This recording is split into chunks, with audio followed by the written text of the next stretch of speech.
بسم اللہ الرحمن الرحیم۔ حضرت ابو ہریرہ رضی اللہ عنہ سے روایت ہے کہ رسول اللہ صلی اللہ علیہ وسلم نے ارشاد فرمایا، ایمان کی 70 سے زیادہ شاخیں ہیں، ان میں سب سے افضل شاخ لا الہ الا اللہ کا کہنا ہے، اور ادنا شاخ تکلیف دینے والی چیزوں کا راستے سے ہٹانا ہے، اور حیا ایمان کی ایک اہم شاخ ہے۔ حضرت ابو بکر رضی اللہ عنہ سے روایت ہے کہ رسول اللہ صلی اللہ علیہ وسلم نے ارشاد فرمایا، جو شخص اس کلمے کو قبول کر لے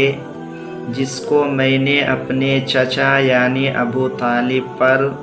ان کے انتقال کے وقت پیش کیا تھا اور انہوں نے اسے رد کر دیا تھا، وہ کلمہ اس شخص کے لیے نجات کا ذریعہ ہے۔ حضرت ابو ہریرہ رضی اللہ عنہ سے روایت ہے کہ رسول اللہ صلی اللہ علیہ وسلم نے ارشاد فرمایا، اپنے ایمان کو تازہ کرتے رہا کرو۔ عرض کیا گیا، یا رسول اللہ، ہم اپنے ایمان کو کس طرح تازہ کریں؟ ارشاد فرمایا، لا الہ الا اللہ کو کثرت سے کہتے رہا کرو۔ حضرت جابر بن عبداللہ رضی اللہ عنہما فرماتے ہیں کہ میں نے رسول اللہ صلی اللہ علیہ وسلم کو یہ ارشاد فرماتے ہوئے سنا، تمام اذکار میں سب سے افضل ذکر لا الہ الا اللہ ہے، اور تمام دعاؤں میں سب سے افضل دعا الحمدللہ ہے۔ فائدہ: لا الہ الا اللہ سب سے افضل اس لیے ہے کہ سارے دین کا دار و مدار ہی اس پر ہے، اس کے بغیر نہ ایمان صحیح ہوتا ہے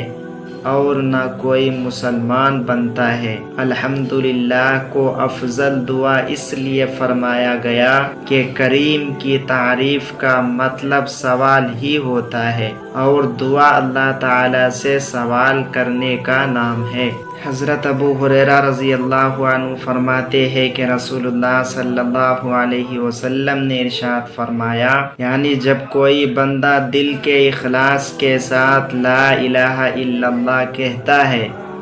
تو اس کلمے کے لیے یقینی طور پر آسمان کے دروازے کھول دیے جاتے ہیں، یہاں تک کہ یہ کلمہ سیدھا عرش تک پہنچتا ہے، یعنی فوراً قبول ہوتا ہے، بشرطے کہ وہ کلمہ کہنے والا کبیرہ گناہوں سے بچتا ہو۔ فائدہ: